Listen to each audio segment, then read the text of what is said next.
Hey guys, Mark Fresh, Protect Dog Training with Benoît. Good. And we now got him doing a basic downstay. Good. We started doing the downstays outside of doorways when I went out in public this weekend. We took him to Bass Pro and we took him to Home Depot a couple times. Benoît? Yep. Good. So what I want to do now is kind of accent something that a lot of trainers know. We all know this stuff, but it's a matter of educating the general public in general. We always talk about it, how receptive the dog is to body language and voice tone, right? So you notice him following his hand. This is my first thing that I show him. And dogs see what we call pictures. So when I show him, yes, this picture of me going down like this and moving backwards, he remembers that. And it goes into his brain. So that's what we're talking about when we're saying pictures. If I sit and I try to teach him to look, as an example, here, good, here, good, there's my boy, good, there you go. Okay, and then I bring my hands up. These little minute little pictures of body language and emotions coming from you trying to get the dog to do something, he remembers. So he remembers this. See, me pulling my hands up to my face. Good. Benoît, good. I'm going to try to keep going with the look. Nope. You're here. No. No. Good. There you go. Good. Good. Good. You look. Good, good, good. Benoît, yes, good boy. And Benoît has been hypersensitive to noise and sound since I've met him. And that's one of his detractors, is he was so overwhelmed with sounds coming at him. So right away, what I saw right then was me going to my voice tones. Good, good, right away. Look at him cock his head. Good, good, Benoît. Yes, good. Very receptive to voice tone. And if you learn to play your voice like a fiddle, understanding what it denotes to the dog, harshness, no, bad dog. Chastised tone, you knock it off, phooey. Okay, so all these voice tones mean something to the dog when you start using them, especially in a consistent manner. Yep, come on. Good boy, good.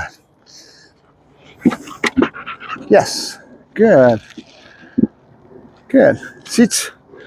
Seats, good, yes, good. Yes, good. So I'm going to try to use body language, pictures that he's used to, that he gets used to. Good, that's my boy, good. Good, that's my boy, good. That's my boy, good. Look, look. Good, good. Benoît. Yes, good boy. And then time level. So in other words, how long something takes. 1001, 1002, 1000, boom. And explode into your release backwards, right? Here. Good. Here. Look. Good. Good. Now the object here is I'm trying to bring my hands away from my face. Good. Couché. Good. Stay. I want to see if you can see this or not. I think you can. All right, so Benoît, sits, good, here, here, good, here, good, here, good, that's my boy, good, there you go, good boy, good, Benoît, good, good, Benoît, yes, yes. Notice what happened? I've been saying yes with my target hand here so much that he didn't go to the left, right? This is my right, this is my left.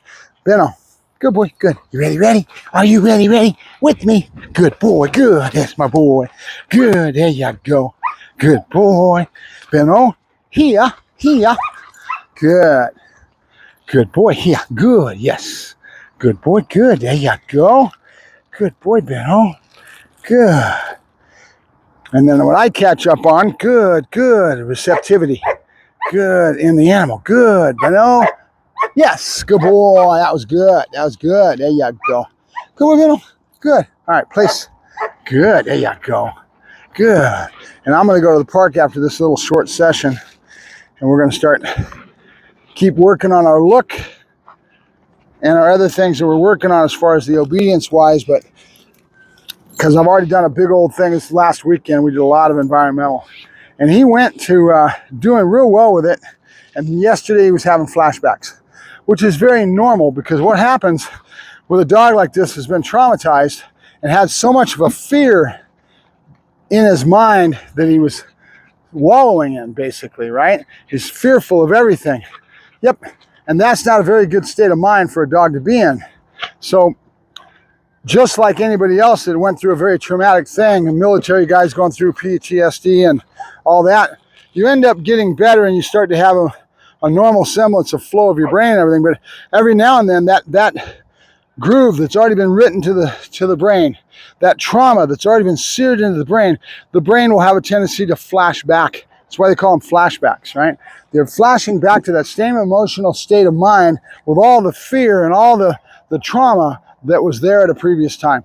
And the brain will slip out of it for the most part with reconditioning and doing the things you need to do. Yep. But in certain instances with stress and with certain things, your brain will flash back on that groove and it'll want to return back. It doesn't want to get away from what has already been written to the computer. So what ends up happening is the dog will flash back, and that's what he was doing yesterday. He was showing weaknesses and tendencies of showing a lot more fear, and all of a sudden fear would set in. And I saw it, and it's because we had a pretty busy weekend. We did put a lot on him as far as going out in public and doing all this stuff, and he's not a very strong dog. He's a relatively weak dog, and we're trying to build him back to strength. But this is, yep, something that's going to be that the owner needs to learn and grow and try to work him through it and get better and better with the animal and recover him the best we can, okay? Because when that trauma happens again when they're young and they're most impressionable, that searing of that brand that's to the brain is going to be more prevalent and harder to get out. That's why it's important to know and realize this right away and start working on it and trying to recover the animal so that brain doesn't go and wallow in that pit of fear where it ends up feeling comfortable in that spot. And I know it's hard to understand when I say the word comfortable.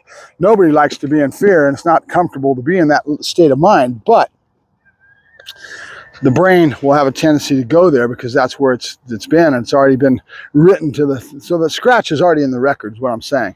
And polishing it out and getting it so the needle doesn't want to return to that spot is some work to do, and that's what we've got with Benoît. He's getting a lot better. He greets me real well. He understands all this stuff. He's very receptive. I saw him this morning right now. He's showing me a lot of body language and emotional states of mind that I like. Good boy. Good. Benoît? Yep. Come on. All right. With me. Good boy. Good. Yeah. Nope. With me. Yes. Good. Yes. Good. Load my yes marker. Place. Oh, you were seeing the ants, huh? Are you ready? Good. With me. I'm just going to keep it simple, and we'll just keep with me instead of trying to give him a bunch of other words of OPA and all the different stuff. With me. He doesn't think of with me. He thinks of it as moving. Nope. So he's not giving me what I want right now. I want him to turn with that rear end. Yes, but he still needs me pushing him. Good. Right when I gave special pressure and pushed. Good. Yes. Good boy. Notice how I used one thing to lead into the next. I went and I pushed him into there, right? He's got that one wired. See him moving his rear end? Yes. Okay. Now we're trying to graduate it. With me. Good. There you go. With me. Good. So I used one, and as his brain is flowing in that spot, come on, with me. Nope. Come on, with me. Yes, good boy. That was good. There you go. Good boy.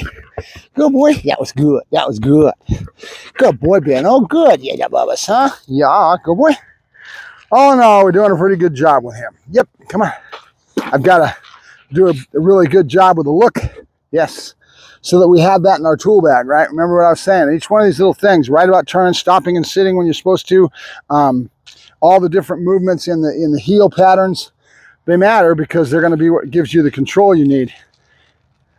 And remember what I said, we're subservient to the obedience means he's aware of and keen on the obedience to a point where I can get him directed into me and make him realize he's supposed to be paying attention to me. That's the root of the dealing with the reactivity. And then I start putting challenges on him by floating my bubble right about turns, redirecting him into me and showing him that is the right answer. That's how he avoids a correction. When he does the wrong thing, there's a correction involved. When he does the right thing, there's positive involved. And you make sure you keep patterns going.